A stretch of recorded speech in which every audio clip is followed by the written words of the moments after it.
looking around the room and considering the nature of our theme, always remember Krishna, never forget Krishna. This presentation that I originally put together for college students, kind of like introductory, don't know so much about Bhagavad Gita, etc. audience. And even at a Sunday feast program, it's a different audience still. This is a different group. So some of you have already seen this. I'm looking around the room and I know that several of you have seen this presentation. So I'm going to take it in a different direction. The principle doesn't move, but the direction can move.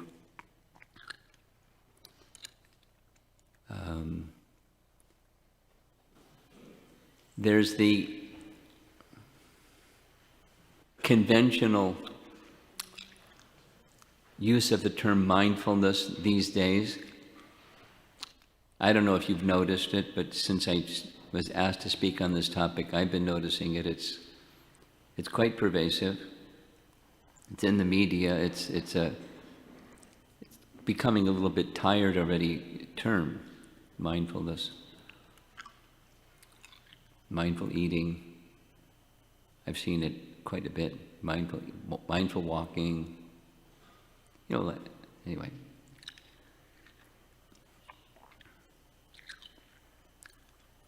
Something that Prabhupada expressed on more than one occasion, it struck me and went deep, and it's been with me since I've heard it. When you have a goal, very clear sense of goal, then it's very easy to take steps to get to the goal. And the converse is also true. If you don't have a clear sense of goal, it's really difficult to be determined and focused on getting there where you don't even know where there is. Or you're not clear yet what the goal is. And so he would ask, what's the goal of life? And we should ask ourselves what the goal of life is, and then the means to get there becomes reasonable and clear, and remaining determined to make those steps to get there. So the goal of mindfulness, or the goal of life, is what the purpose of the Vedas is. The purpose of the Vedas is to know Krishna and our relationship with Krishna. So to know Krishna and our relationship with Krishna, it requires the means to get there. The bhakti process, the art of mindfulness, the conclusion of the art of mindfulness is pure devotion.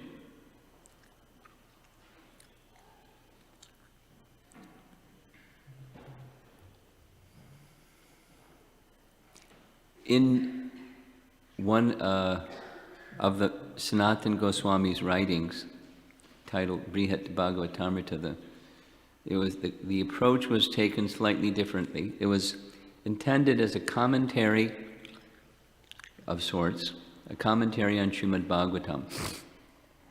So part one of that very large, sits on your shelf this big with all the purports, commentary.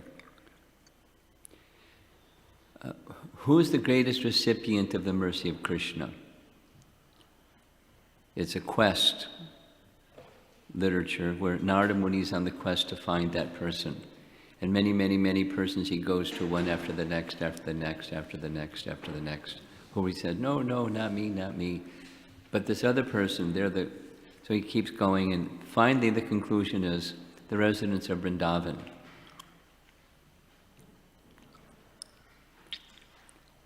They have the best mindfulness. And tomorrow evening for the Sunday program, I plan to give examples of that, the residents of Vrindavan. Because their minds are, in the highest degree, highest possible degree, fixed in Krishna, in love. Because where the mind goes is what you're attached to. What you're attached to at the time of death is where you go. from Bhagavad Gita. Yam yam vapi smaran, remember, smaran bhavam, the mood of what you're remembering, chachatente kalevaram. At the end of life, whatever you're absorbed in, whatever your thoughts are absorbed in, the mind carries you to that destination. It's the simple machinery. There's the subtle machine, the mind, intelligence and false ego. There's the gross one, the body, gross body. When the gross body is kaput, finished, the subtle body carries you to the next gross body. Whatever the mind is fixed on, that's where the soul is carried by the subtle body to the next situation. And it's true not only at the time of death, it's true from moment to moment, and it's a true principle of life. So where the mind is important. In yoga practice, it's important. In life, it's important. And the perfection, the art of mindfulness, is the standard of love, attachment for Krishna that the residents of Vrindavan have. That surpasses in intensity and in quality the love of all the other associates, of loving associates of Krishna. The intensity of the love of the residents of Vrindavan. And similarly, Krishna's feelings and his mindfulness of them. It's a two-way street. It's a reciprocation of love. So that's the goal. That's the goal that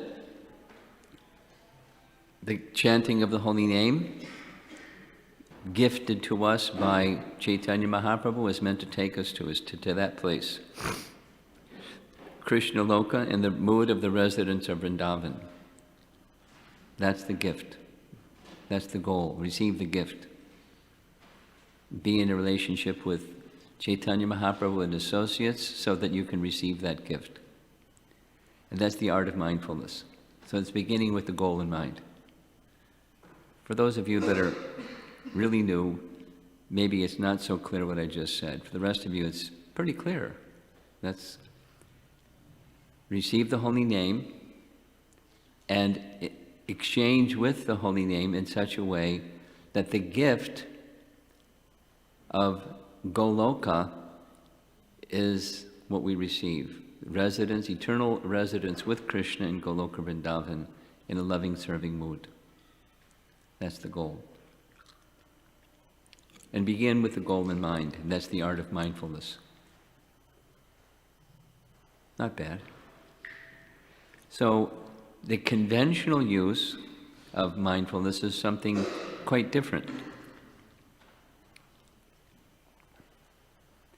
But our theme is, I'm switching, this whole presentation around a whole bunch as I'm speaking now. The conventional use is just a reflection, and even a perverted reflection, largely centered on either one of two things. Either sense gratification or mental speculation. The art of mindfulness with eating is, rather than stuffing your palate, you're mindful of what it is that you eat. You're discriminating about what you eat. You're mindful about what you eat, and you're mindful about the eating process itself. It's not for gluttony. It's giving nourishment to life so that you can carry out duties, to do the work that's needed. And if you're depending upon your field of activity, if you're a health person or an athlete person or a whatever it is person, you want to eat mindfully, that's going to help you do what your project is, your worldly project. Or you have a health problem and you want to maintain your health, so you're mindful about what you eat. You follow a strict diet because it's good for your health. But in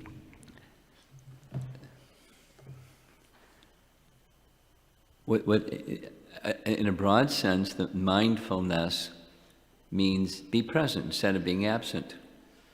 Be present with each of the things that you do. Mindful walking. I've seen it in media of late. I just happened to notice it because of speaking on this topic. Mindful everything, the mindful manager, the mindful... That's the reflection. That's not the goal. But for those that don't know the goal, the reflection becomes the reality. Mindfulness so you can feel better, look better, smell better, live longer, have less pain, win instead of be, mediocre, be the best athlete. Anyway, so it deals with what the mind does, mindfulness, and I want to go to the other thing, besides sense gratification, because these are the two main options besides a life of devotion. The two things that Rupa Goswami teaches us, now I'm speaking very differently for this audience than the college group or the Sunday feast group. There are two things that Rupa Goswami instructs us to reduce or minimize or do without. Sense gratification, mental speculation. Anyavilasha shunyam jnana karma janavratam. Yes? Karma, fruitive activities. What's the purpose of fruitive activities? To get fruitive results. What's the purpose of fruitive results? Sense gratification. Yes? Fruitive activities to get fruitive results, to get sense gratification of different descriptions. And then the other is jnana, speculative enterprise. So the speculative enterprise of mindfulness finds its place in Buddhism, and that's my sense of where mindfulness comes from. So please allow me to take you on a little tour of Buddhistic mindfulness. It's not too difficult.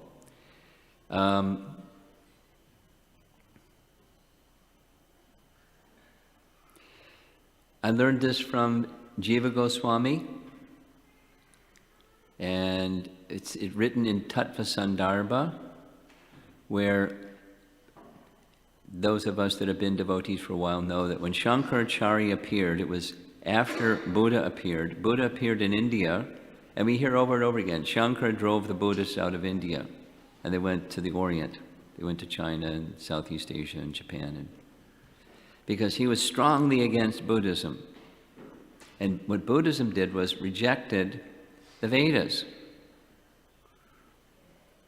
So if you reject the Vedas, you don't know what the goal is, because the Vedas tell you what the goal is. The goal is to know Krishna. The goal is the absolute truth. The absolute truth is Krishna, the source of everything.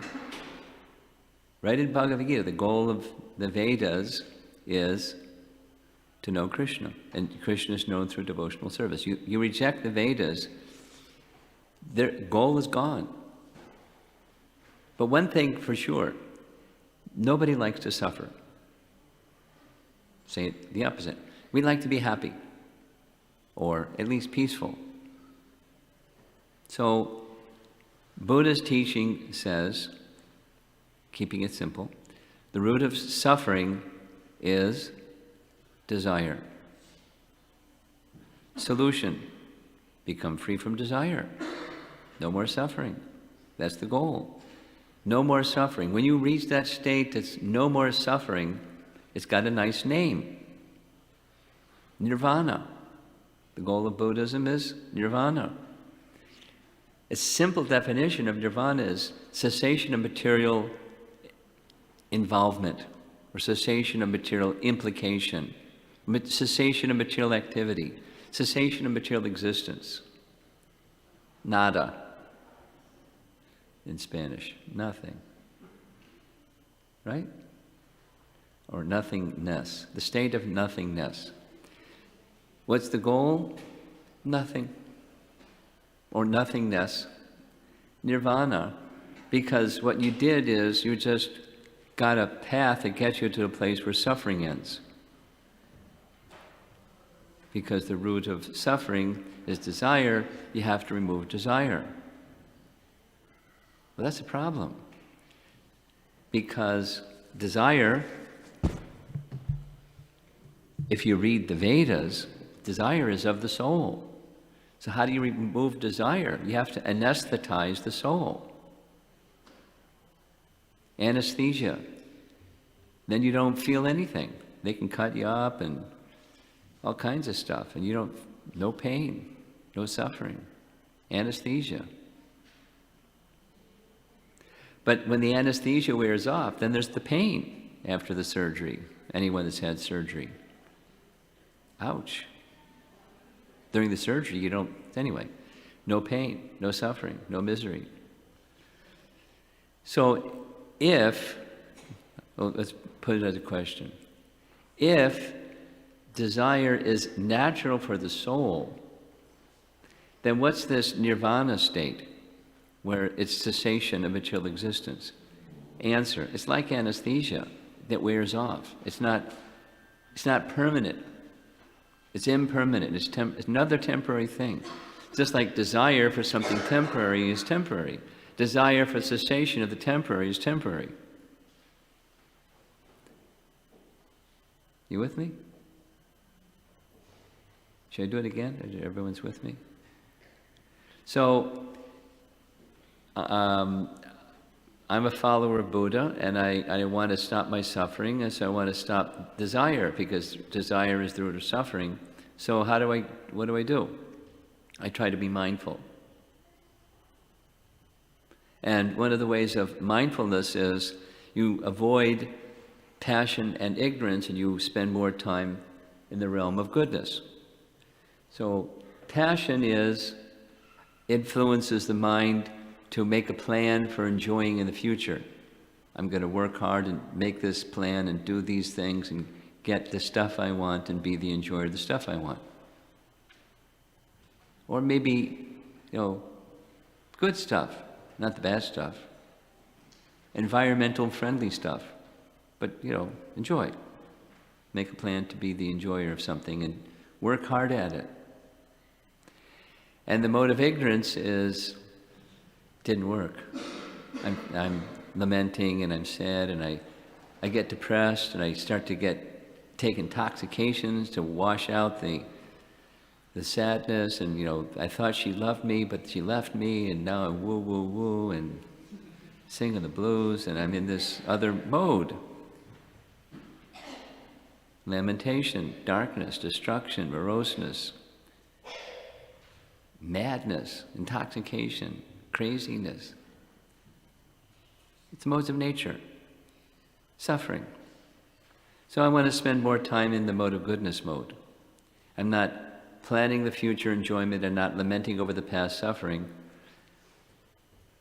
I'm in the moment. I'm in the moment. I want to be present. In fact, what I learned from Jiva Goswami is, although Shankaracharya drove out the Buddhists, I mentioned that, there was a group that was prominent during his time called Kshanik Vada Buddhists. Those of you that know Sanskrit, Kshana is a small moment of time. Kshana, pratikshana svadhana lolupasya. It's a fraction of a moment. And the Kshanik Vada Buddhists teach there's no such thing as consciousness. Because there's no such thing as the soul, there's no such thing as consciousness. And what we think of as consciousness is but divided into small little pieces. It's a series of moments. The argument goes like this. A moment ago, I saw a blue object, so there was blue consciousness. But that moment is gone, and now there's a yellow object, so now it's yellow consciousness. And all life is, what we call consciousness, is but a series of moments. So be in the moment. That's all that's real, is the moment. So be in the moment. Be mindful of being in the moment. And you practice at that. It's hard because the modes of nature are pulling and pushing the mind. But be in the moment, be in the moment, be in the moment, be in the moment.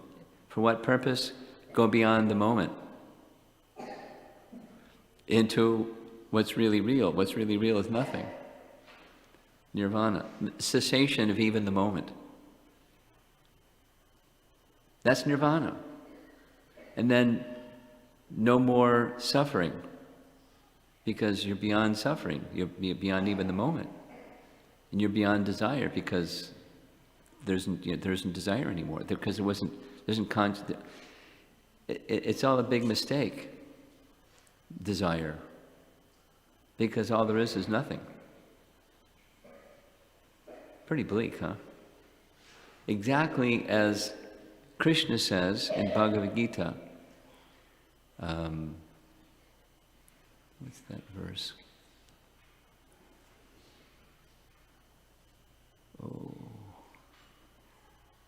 Krishna says one has to go beyond several things. Forgetting the verse. Sorry. And one of those things is frustration. Vita raga bhaya krodha. There we go. Vita raga bhaya and krodha. Krodha, you know, those of you that have been around. Krodha means anger.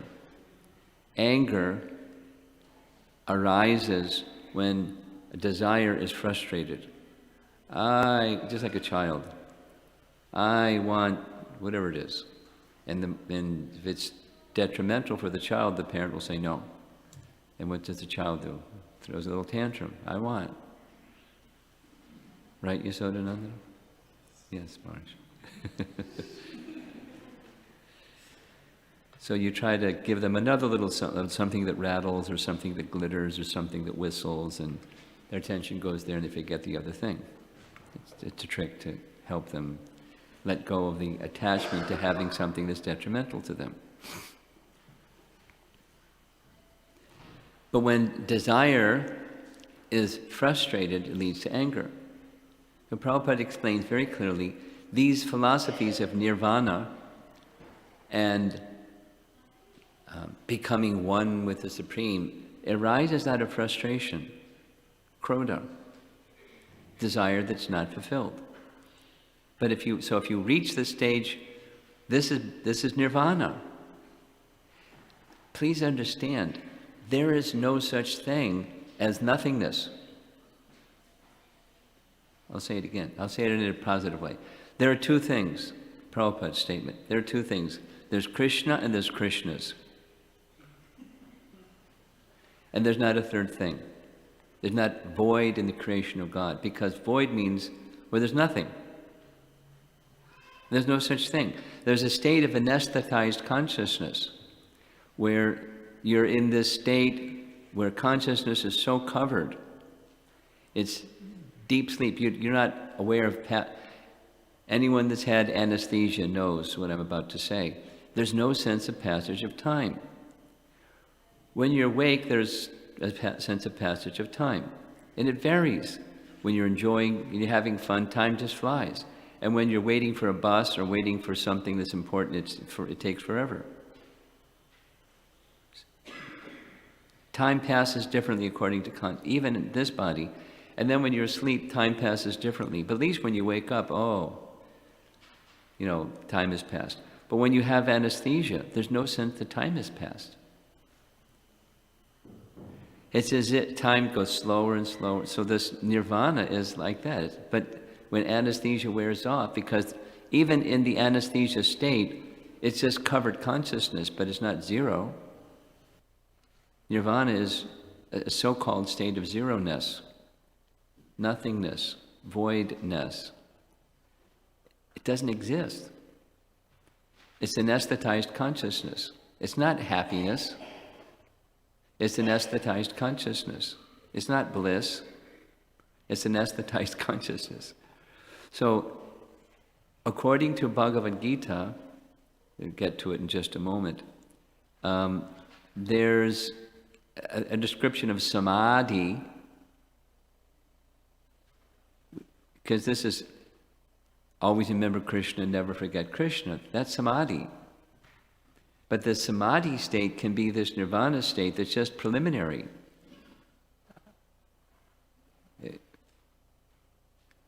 Read Bhagavad Gita, chapter 6, Dhyana Yoga chapter, verses 20 through 23, and it's very clear.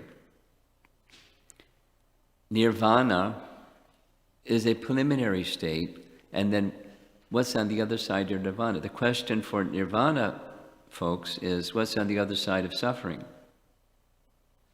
For us, it's what's on the other side of nirvana.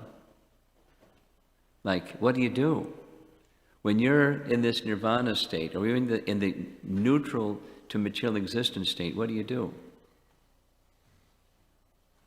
What's it like, Alfie? You twinkle. Well, what do you do? So we engage in devotional service mindfully. And in the way of love for Krishna that Chaitanya Mahaprabhu gave us, it's in the love of the residents of Vrindavan. That's what we do. And we cultivate that even when we're in the present body. We cultivate that even when we're in the present body. That's the art of mindfulness. And of course, you know, the mode of goodness is a good, it's a entryway into the spiritual reality. One of the opulences of this temple room is all the light that during the daytime comes through these windows, because not many temples have that opulence. And if there weren't the windows, you just have a wall.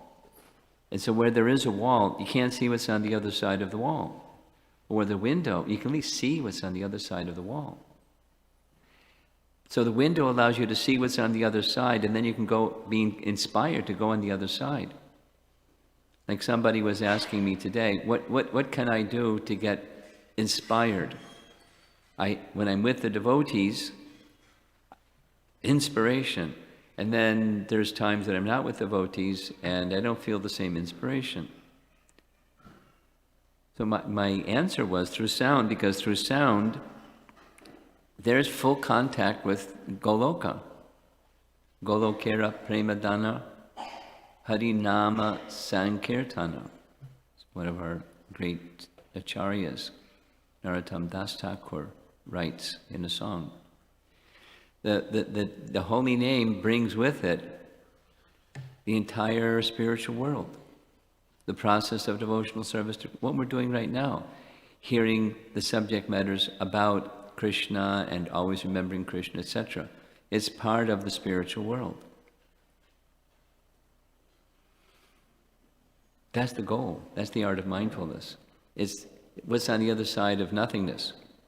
What's on the other side of cessation of material implication or involvement. What's spiritual involvement like? What's it feel like? What does it look like? What's the consciousness like?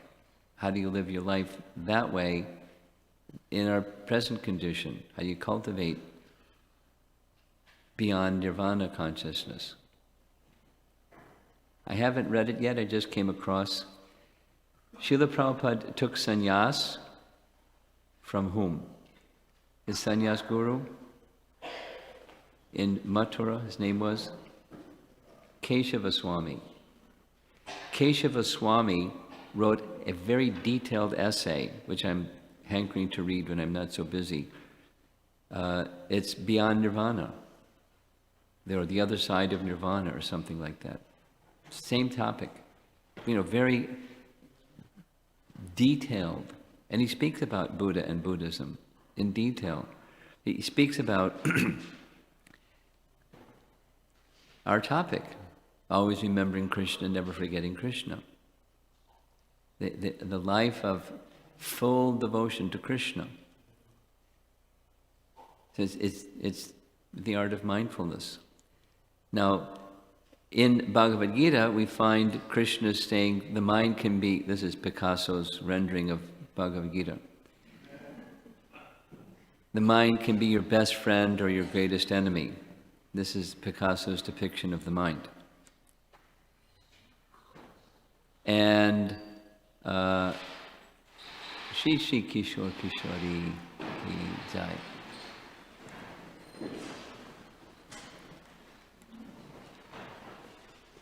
So, conventional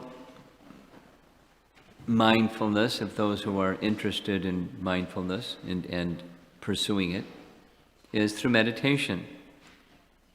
And so I'm going to go through this very quickly because we have a different audience here than at a university. Meditation means different things to different people. One of the simple forms of meditation is just relax. Like, chill out your sympathetic and move into the parasympathetic nervous system. Like, relax. Systems that help your whole system relax. Or it can be directing your attention in contemplation of some activity that leads to meditation, leads to contemplation, or contemplating of spiritual objects or spiritual topics. And different techniques. This is one that I did, meditation technique, before I started chanting Hare Krishna, is candle meditation. I heard about it, tried it out, and I learned some things. I learned that it's obvious, but when there's wind, the candle flame flickers, and when there's no wind, the candle flame is very still. So the idea in this type of meditation is to make the mind, exactly as Krishna says in verse 19 of chapter 6. When meditation is well developed, it's like a candle in a place where there's no wind. It's very steady, not flickering.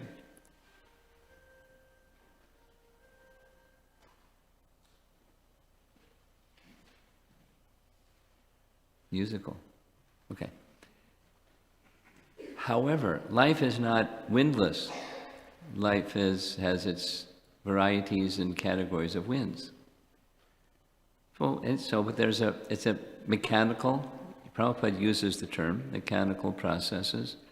And mandala meditation is another. This is a Buddhist system. You see some Buddhist monks over here setting up the mandala. And then they lean over and meditate on the different aspects of the mandala. It's a widespread practice in Buddhism. I've seen images where there's 6, 7 monks surrounding a mandala. They have these wooden sticks, and they're pointed at a certain place within the mandala, and they stay there for some time, and then another one, then they shift, because it's like teamwork, and then someone else is meditating on another one, and then by the end of the day, they've meditated on the whole thing, and then they see the parts together with the whole. So life is like that, parts, and then there's the whole. So it's to help make the mind still, even while the world is moving around very swiftly. Mindfulness. Chakra meditation, meditation on Om, some symbol, sound or a symbol, it helps fix the mind. This is an image from a photo journal submission. A freelance photographer did a photo essay for New York Times this summer, where he took the number 108 and he interviewed and photographed 108 yoga instructors who took yoga not just as something that they do for health, etc., but part of their spiritual practice. I mean, that was the inspiration for them. So the photos are photos of the individuals, and then the interviews was, questions and their dialogue with the photojournalist. And my comment when I speak to the students is, I can't do this. And I don't know if anybody here in the room can do one of these. But to do one of these, it's not just, you have to have supple, flexible body, you have to have a mind that's really fixed. I mean, you could maybe hold that for half a second or second or two, but mind has to be very steady. Some of you may know Prahladananda Swami, the sannyasi within ISKCON. Some are nodding yes. We went to college together, along with a lot of other people that joined from the same college. There were about 40 of us that joined, 35 of us and up that joined from the same university. It was an amazing time. So I've known him from the time we were both uninitiated devotees, long time. And he has many expertises. And one of those happens to be astrology. Another one happens to be yoga.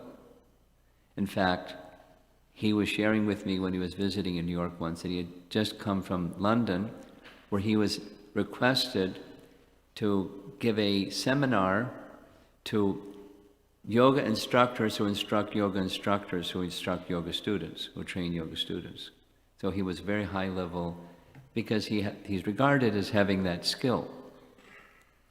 And then he explained to me because they wanted to know, are they doing their yoga instruction properly? Because they each have their different systems because they learned from a yoga teacher how to be a yoga instructor. So they wanted to check with him, are they doing it properly? So he explained that essential, whatever the methodology is the mind, because the mind rules the body when you do yoga properly. And then he showed me what he showed them. And it was largely disciplining the mind.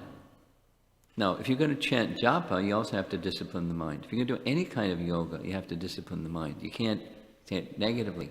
You can't practice yoga and not discipline the mind. You can't chant japa properly and not discipline the mind. But discipline is rule, and then there's something that goes beyond rule, and that's devotion. That's the goal. But discipline, you don't trash discipline. It's a step, and it's a mode of goodness step in the direction of devotion. So this fellow, he's got his mind fixed, and it's doing an amazing, I've never seen that yoga pose. But it's without service to Krishna. It's serving Krishna with bhakti. I don't think he's thinking about how this is an offering of service to Krishna. Just like when next time there's a kirtan, or you attend Mangal Arti, and you're standing before the deity. I was thinking this specifically this morning. It's one thing to sing the song, and it's an offering, it's a duty, but it's a regulative principle that helps us become elevated and purified and so forth. But the essence is more than that. The essence is pleasing the deity, just like those of you that sing kirtan. It's musical, and it's lively, and it's lovely. Either and or but. Keep going. And the greatest happiness is you're singing for the pleasure of the deities. You're calling Krishna's name, and that's very pleasing to the deities. You're dancing for the pleasure of the deities, anyways, etc. A life of devotion is whatever you do. So there's regulative activities that includes this powerful one of deity worship, or chanting of the holy name, or hearing Srimad Bhagavatam, or serving the devotees for the pleasure of Krishna. That's the art of mindfulness. So this fellow, he's got a very concentrated mind, otherwise he can't do this. But according to Srimad Bhagavatam, you can look the verse up later if you like, these activities that are beneficial, specifically it mentions yoga, but there's many other beneficial, spiritually beneficial activities. Now this one is definitely a but. However elevated one may get, mind and otherwise, because the mind is infested with As long as the mind is still infested with the seed of passion and ignorance, it's going to recede back to that previous position. The bungee cord effect, I call it. It's something, then it goes back. And we've all experienced that. Something, in colleges it's not uncommon. After class, one student or sometimes a group of students will come and say, I'm doing some meditation. By doing this meditation, I find that there's heights of consciousness that I was not able to access before. I didn't even know they existed. But I can't stay there after some time. So how do I stay there? Bhagavatam answers, bhakti is the means, and there isn't another one, because bhakti dissolves the soul's, it's beyond nirvana stage, beyond anesthetized desire stage. It's where the modes of passion and ignorance are eliminated, where karma is eliminated, where the original consciousness of the soul is restored. And that original consciousness of the soul, what's that? It's this position of love in devotion to the Supreme Personality of Godhead. Here's another of the photojournalist's images. He's a good photographer. Very peaceful setting, practically, if you can imagine at least, hearing the sound of the stream going by and sitting in a comfortable position on a flat rock, very peaceful, meditating on something.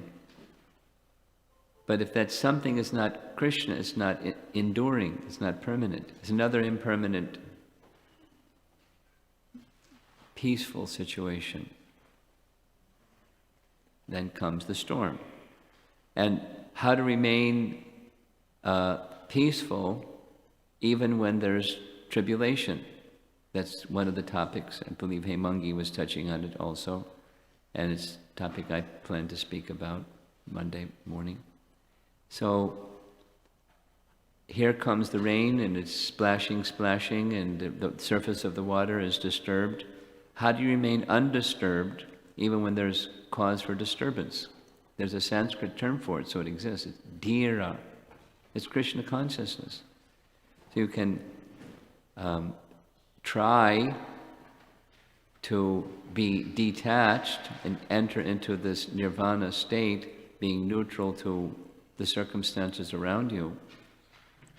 But the Vedas give us that which Buddha dismissed or rejected.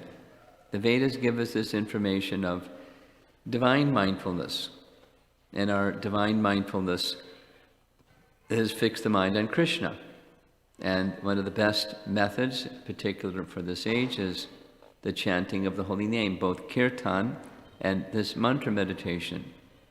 So I'm going to go through the rest quickly. This is for college students. Sound can smash glass, sound can kill people, sonic weaponry, sound can heal maladies, skipping the detail. And for us, there's spiritual sound. Material sound is powerful, spiritual sound is totally powerful. And even if you don't have faith in it, it's powerful.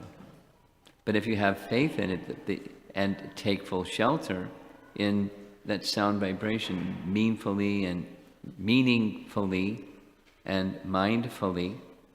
meaning devotionally, then the problems of distracted mind can be overcome. So, anyway, this is the conclusion from the college presentation. We'll just go back.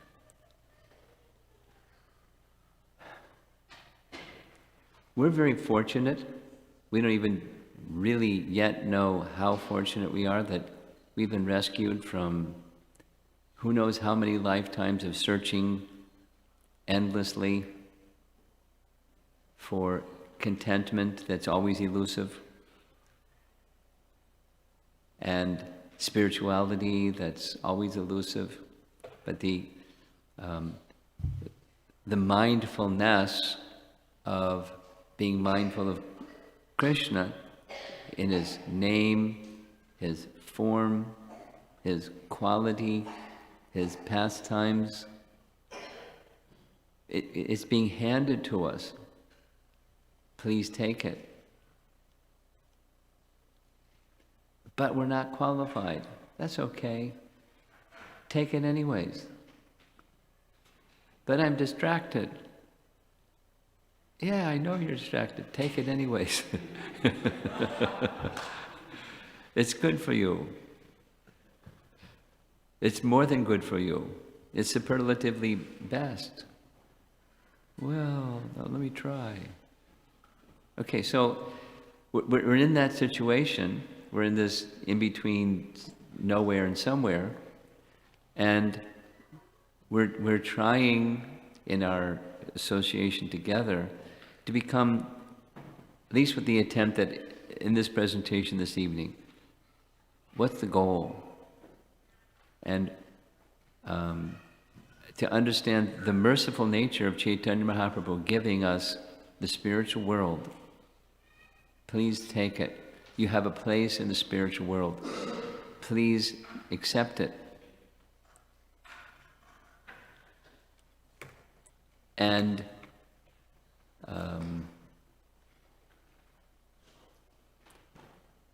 it takes a while.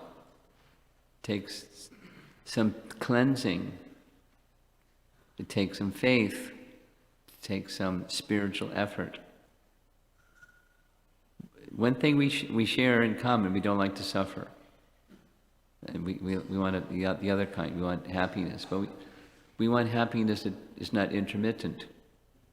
Sometimes and sometimes not. Sometimes. We don't want that. I mean, it happens, but it's not what we want. We want happiness that's ever increasing. It's universal. Why? Because it's our natural position. So this, always remember Krishna, the art of mindfulness, where we can check our tendencies for searching for happiness in temporary things, but the greatest strength in checking those tendencies for happiness in temporary things is seeking the real happiness where it's not temporary. Seeking that art of mindfulness that's exactly like I like it, Brihat Bhagavatamrita so much. We're being taken on a guided tour. It's actually after Narada Muni finds the greatest recipient of the mercy of Krishna is the resident of Vrindavan, and Krishna says it. He says it to his queens in Dwarka. That ends part one, and part two begins basically. So Sanatana Goswami says this was a warm-up. This was all just to get you ready for the real thing. And the real thing is Gopal Kumar, through chanting of mantra, getting the same realization, but passing through all the different phases of creation and the happinesses that are there, and the rationale about what the happiness is like at each place. I mean, Brahmaloka and Vaikuntha Loka and the place of the meditators and Maharaloka or Tapaloka. I mean, it's fascinating. But the great faith that Gopal Kumar has in the chanting of the holy name carries him to the topmost position, Goloka, and his eternal relationship with the Lord of Goloka, Krishna, Govinda.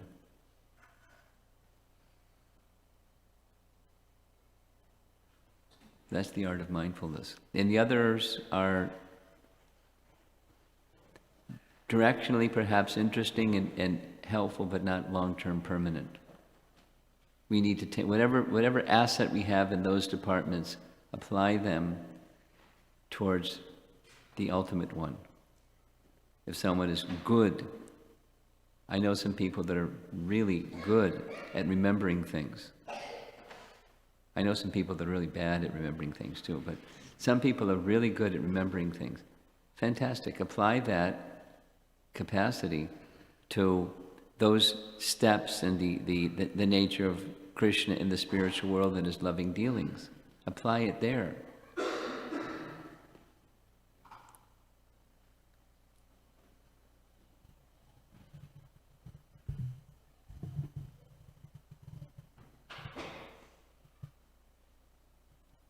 When I began the class, I was looking around the room thinking, how am I going to do this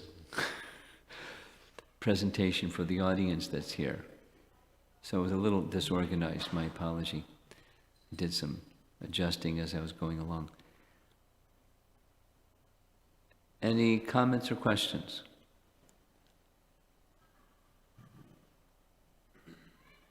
Yes.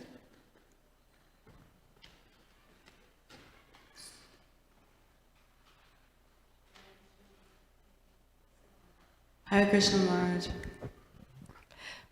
You speak, he'll fix the volume. Okay. This whole analogy of the mindfulness, right? To me, I'm kind of taking the knowledge from last week for Christmas, and there was a Prabhu who was speaking. He used the mountain as an analogy. Yeah. And like Krishna consciousness being the top of the mountain. Yes, correct. And scaling the mountain. Yes. And I was having these realizations, like, you know, maybe I didn't really realize how high I went. You know, I just kind of chant Hare Krishna, and now I look down, and you can't really go down anymore because it's too far of a fall. But then as you're going up, you know, you're struggling just to hold on. Yeah. Just to hold on. But it's...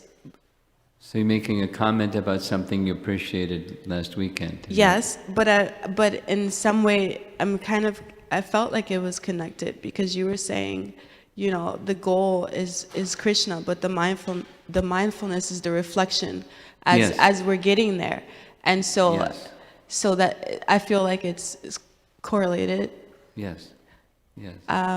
But I guess, yeah, it was more so a comment of looking down and realizing that you can't really go down, you can only really go up, but going up gets difficult, you know, you're moving so fast and then you just kind of get stuck there. Well, it's good that you feel you can't go back down again, but sometimes, you know, it's not unheard of at all. Sometimes people check out.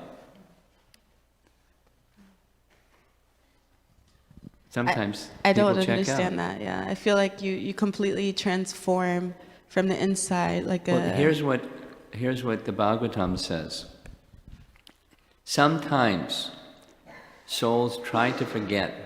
They may leave the activities and the lifestyle of Krishna consciousness, but they can't forget because it's inside.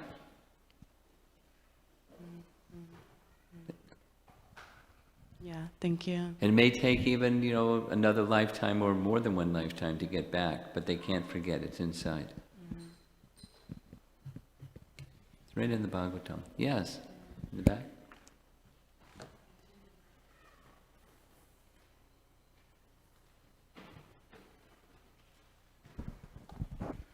Hare Krishna Maharaj, thank you for the wonderful class. This might be a very, I don't know if this question is suitable for this. It's a very low-grade question, but I just wanted to know, how would you define consciousness and How did what? How would you define consciousness? How do we define consciousness? That's a nice question. That's your question. How do we define consciousness? It's actually a two-part question, but the first one is, how do we define consciousness? Well, it depends if you're a scientist or a devotee. But we'll just do the devotee part.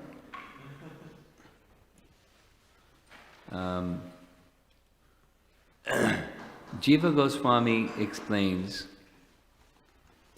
that the soul is both conscious and consciousness by using the following example. And I'm going to try to address your question. Just like a lamp or a flame, it's luminous by nature, heat and light, and it spreads illumination and illuminates other things in the room. The Vedic statement is pots and plates. It's just to use, the wall and, stuff that's in the room. the light from the lamp illuminates other things. So it's luminous and illuminates other things. Similarly, the soul is conscious and consciousness. So consciousness now means to be aware, to be perceptive of something or things. Consciousness is awareness of something or things. Now there's instruments of consciousness. There's the indriyas and the gyan indriyas. One can be conscious of object, one can be conscious of sound, be conscious of smell, one can be conscious of taste. So the gyan indriyas sort out varieties within the elements. That's a whole Sankhya topic. But conscious of, sound, taste, smell, touch, etc. So, but it's awareness of, being consciousness is being aware of. So Krishna consciousness is to be aware of the relation of all things with Krishna. I've over-answered your question. What's Krishna consciousness? Yeah, thank you. And the small one, regarding it's from the presentation. Like you were talking about being in the moment, that concept of Buddhism about That's what being... Buddhists speak about. Yeah. Right. So I wonder how, what would be the relevance? Because the consciousness is also affected by history, right? By one may be very conscious right now, but if somebody starts mesmerizing or thinking about what happened in the past or starts being anxious about the future, then also the consciousness is affected, isn't it? Then, isn't the whole concept of being in the moment lost? Yes. Therefore, if you're going to be a strict Buddhist, you don't spend time in the past or in the future. You spend time in the moment. So that's the converse of what you said. If you do those other things, you've lost the being in the moment challenge or assignment. You're not. You're in the past or in the future instead of in the moment. So and there's take it one more step. The purpose of being in the moment is to enter into the state of nirvana, to go on the other side of the moment.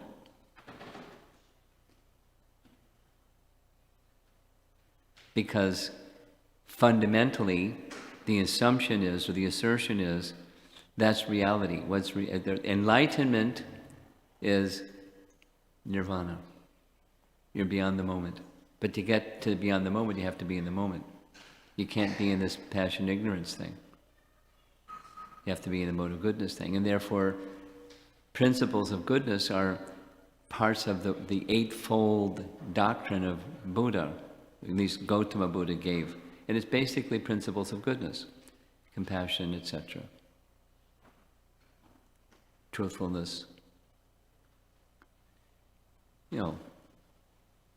Religious principle of goodness.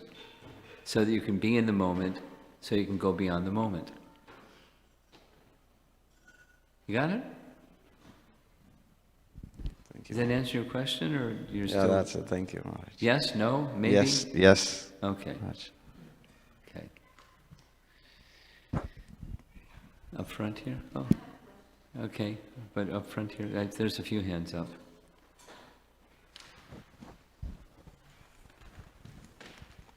Hare Krishna Maharaj. Hare Krishna. For the last 2 days, we have been getting one constant message, and that is a spiritual master, the importance of a spiritual master. I didn't say it once, but go ahead.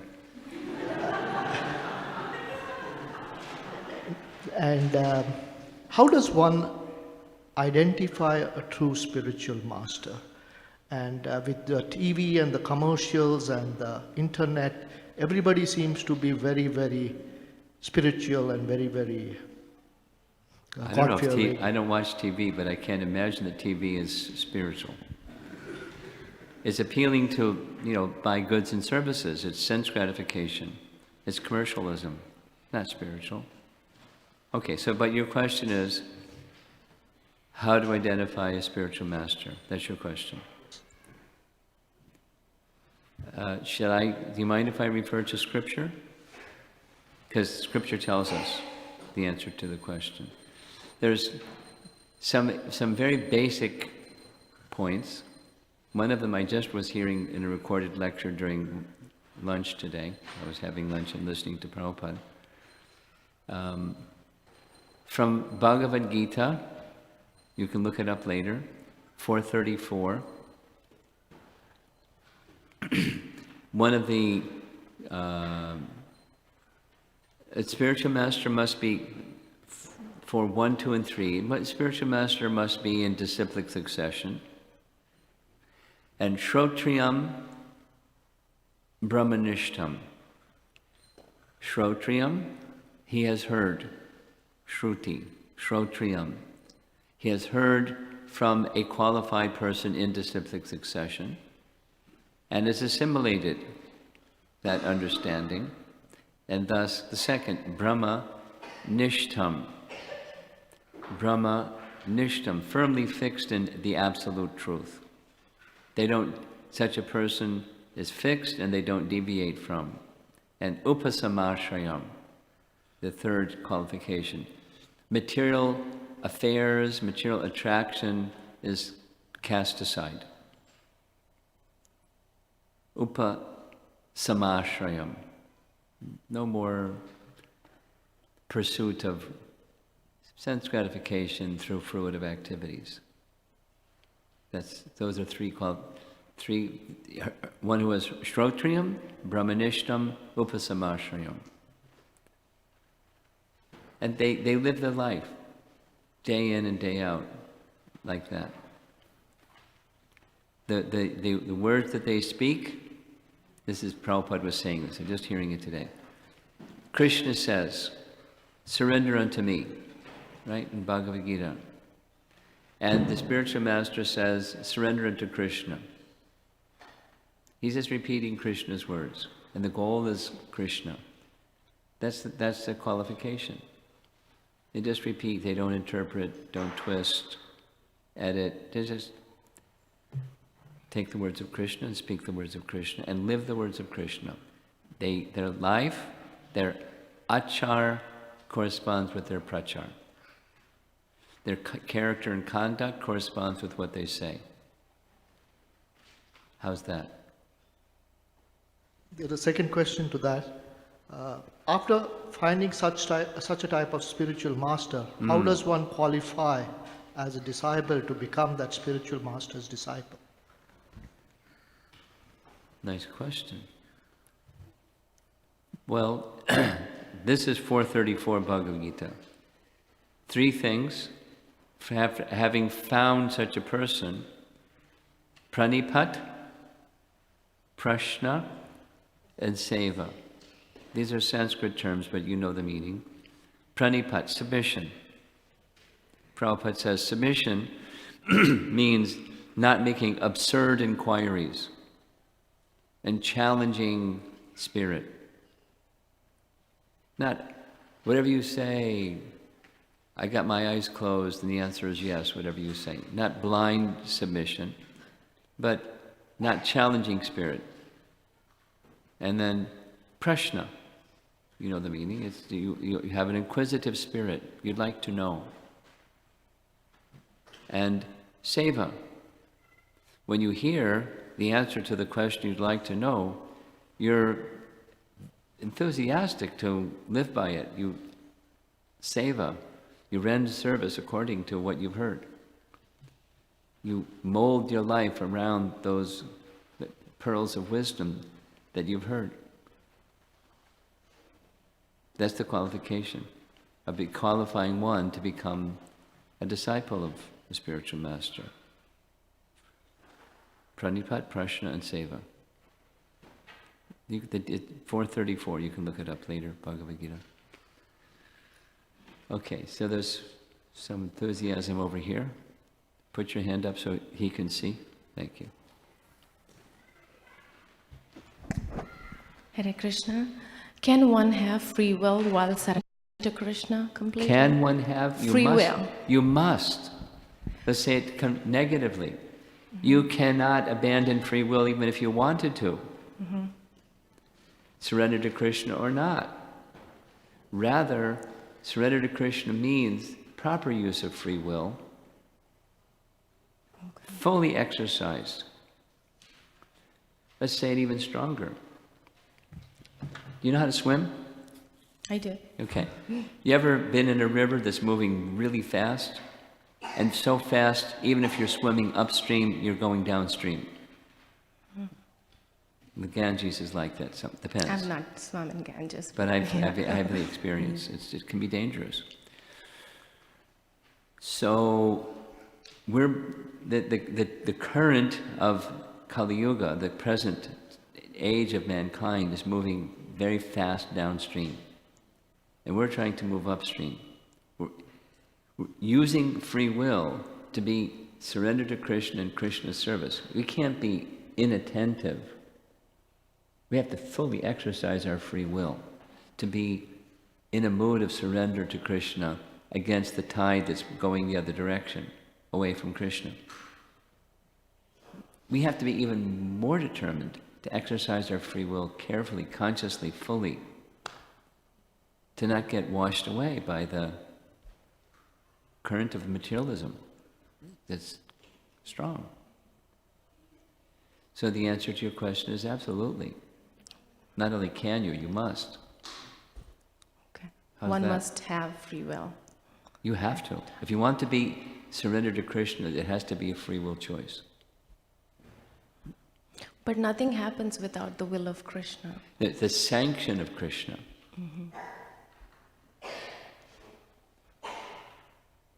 Not a blade of grass moves without the sanction of Krishna. But what his will is, you come to me. You go to Krishna. That's Krishna's will. And you can say, let me think about it. You can say, yeah, but I got 1 foot in the material world and 1 foot in the direction of you. Free will is operative. Krishna's will is you're with him. That's what he wants. Sarvadharmam prajaja mamekam sharanam praja. That's his will. Aham tvam savra papebhyo mokshayashyami ma suchaha. That's his will. And we're thinking about it. We're making some effort, more than thinking about it. But, can it be more than the effort that we're making? More of a free will exercise than what we're now free will exercising? He doesn't interfere with our free will. He has his will, but he doesn't interfere with ours. Otherwise, it's not free will. But he sanctions Yeah, our decisions. yeah. It's love. Otherwise, there's no love. We were forced. You better love me or else. And there isn't any or else. It's only one thing. No, it's free will. He wants our love. Sure. Thank you so much. Okay, up front here.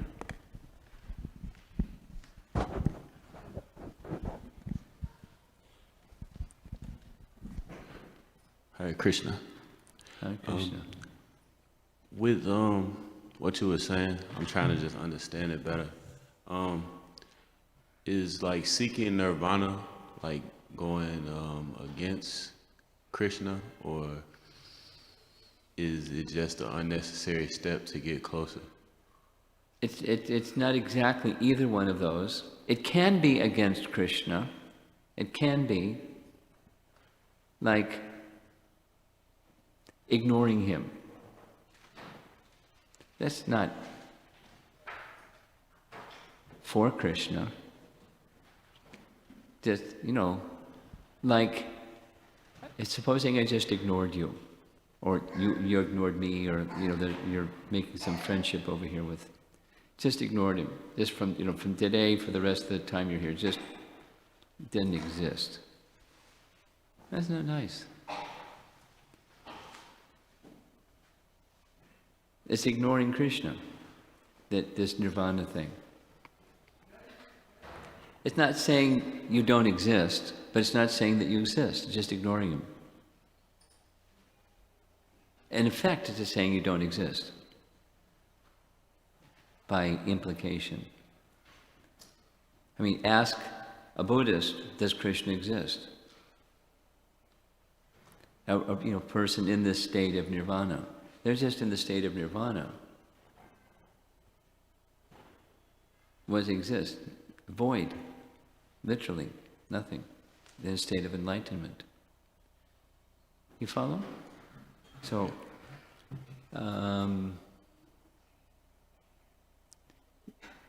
it's a kind of negation.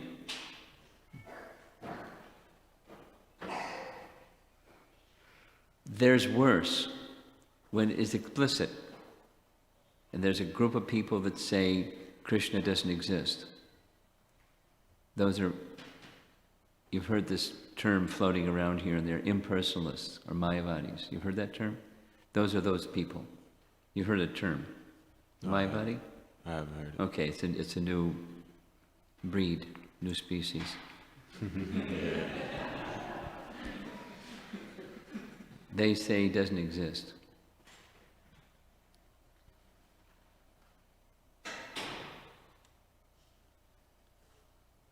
So, yeah. In fact, it's the opposite. There's only one thing. There's Krishna and Krishnas, and there isn't something else. So, okay. Any more on this topic? Are you good? I'm still trying to understand it more because Okay. I don't understand why, like, all of those steps, like, that they take, you know, like, if it's like, I mean, like, it's kind of confusing because Buddha is right there. I mean, like. Sure. Oh, he's one of the avatars of Krishna. He's not a bad guy. Right. But I just don't understand, like, what's the point of reaching nirvana if it's just, like, I understand that it's nothing, but, like. It's cessation of suffering. The gift is cessation of suffering. And to promote the cessation of suffering is compassion. That's the mode of goodness. There's transcendental compassion, but there's a mode of goodness compassion. That you do good things and you don't harm other people or other living entities besides people. You don't harm animals. You're kind to other entities. It's a mode of goodness. It's a good teaching. Mode of goodness is good. And what's beyond the mode of goodness? It's nirvana for the Buddhist, and for the follower of Krishna, Buddha is an incarnation of Krishna. He did something for a certain reason. What was that reason? People were taking the Vedas. There we go. They're taking the Vedas and twisting the meaning of the Vedas to say it's okay to slaughter animals, and in the name of the Vedas they were slaughtering animals. He said, forget that. I reject it. Is that what the Vedas say? Then I reject the Vedas. So we rejected the Vedas. That's not what the Vedas say. There are people that are misusing the Vedas in the name of the Vedas to slaughter animals. So he just rejected the Vedas. But there was a purpose behind his doing that. It was to get people to stop animal slaughter. Right. So basically, he ignored Krishna to serve Yes. Krishna. Yes. And the message of Krishna, which is the Vedas, that tells us what's beyond nirvana, what's the spiritual world. Now, it was to help people at least get to the position of compassion. And that's good, but it's insufficient. So your question, when you initially asked your question, was the little steps to help one get to the position of, and it can be, but not, it can be little steps to get one closer to the position where one can take shelter of Krishna, but it may not also. Your heart may get very hard. You sit and do that for a long enough time and your heart can get really hard. Like, not soft to Krishna and soft to Krishna's part and parcel living entities in the higher sense of what's in their best interest. You with me? Okay, good.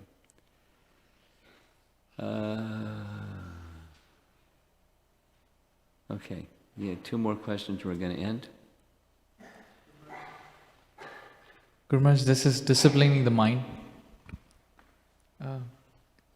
By the mercy only we can understand that I and this mind are separate. Okay. Observing that I'm different from Well, the it's mind. Sankhya philosophy, but okay. From the next step would be training the mind back into a discipline through observation. Sure, direct the mind to go to Krishna.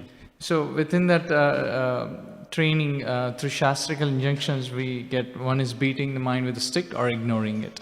Well, that's one methodology. Another is pure devotion. Knowing the power of the mind is, if in a case it is very strong, can we act like a friend and try to Sure, say in a such way? sure, but the mind is tricky. Better watch that friend.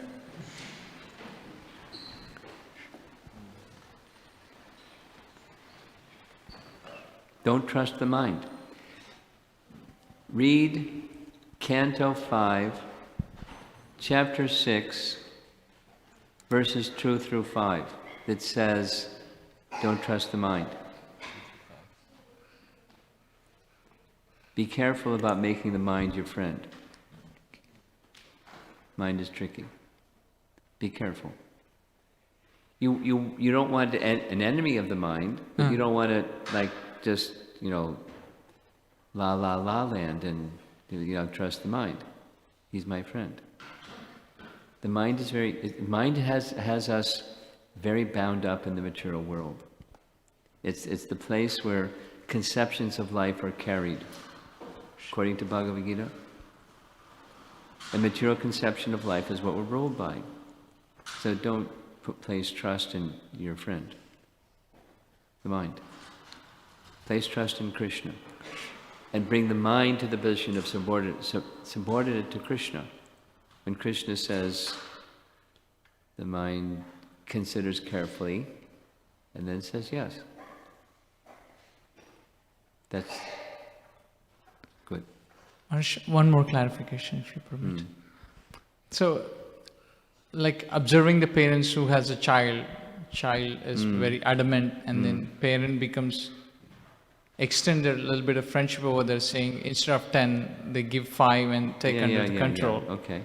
So is that allowed to do it? Yeah, or sure, certainly. If parents weren't allowed to do it, they have a hard time. Okay, so microphone to the back and then we're done. Can you take to the back?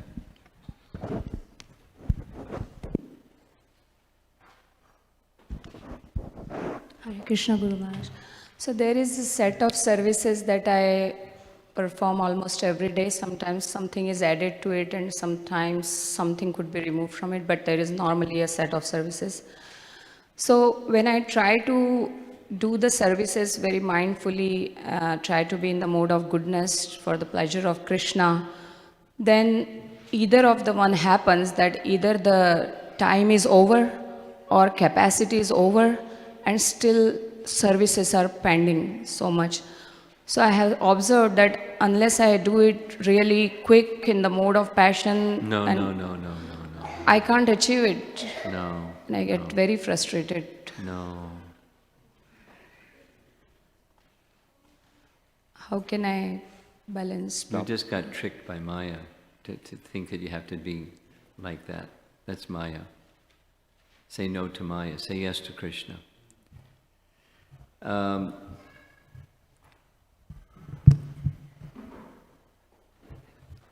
Krishna is the ability in man, or in a woman also. Krishna is the ability. So your ability will come from Krishna, not from the modes of nature. Here's a little Prabhupada story, and I'm going to end with this, but it's just a principle. I've said this story many times.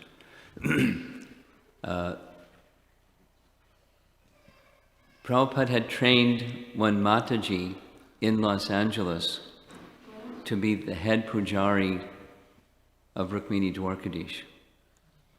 Her name was Shalavati, kind of a celebrity in ISKCON, and very much loved by Prabhupada. And after some time, the Dallas temple opened, and there was deities that were brought to Dallas, Radha Kalachandji.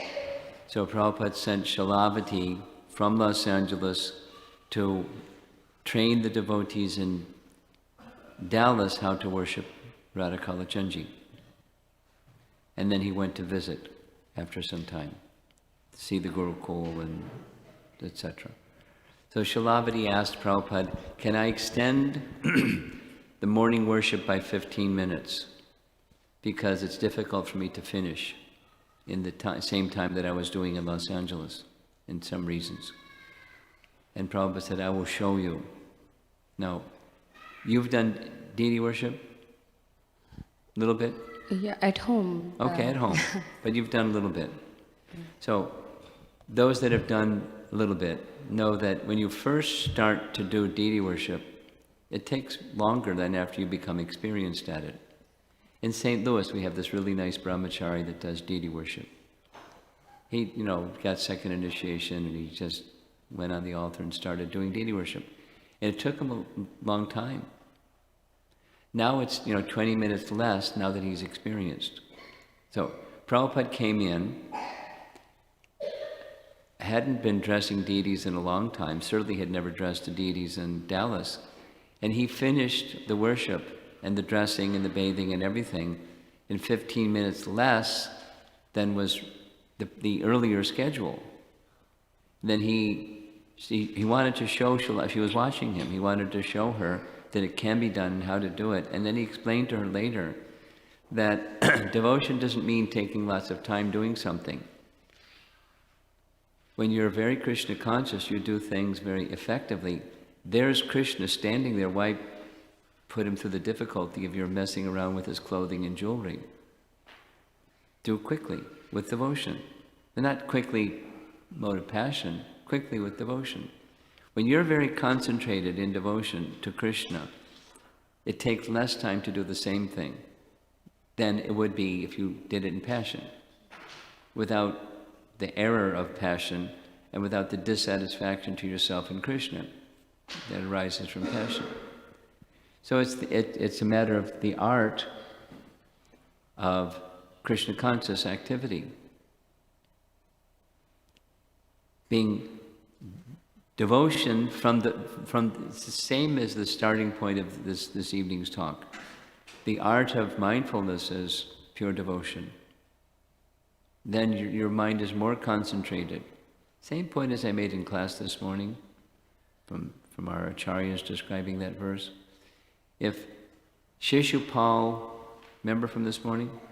Shishupal was averse to Krishna, and his mind was very fixed on Krishna. More so is one who has love for Krishna. More fixed upon Krishna is one who has love for Krishna than one who has animosity towards him.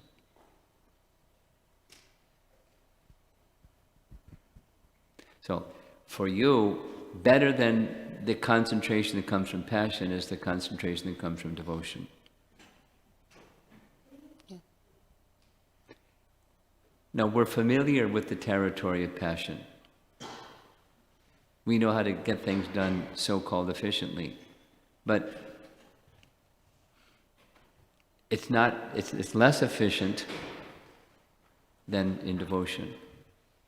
So we have to learn the art. And you're not going to learn the art by going back to the passion mode. You'll learn the art by practicing the art. Just like this devotee that dressed the deities. Now that he's practiced, he does it in much less time.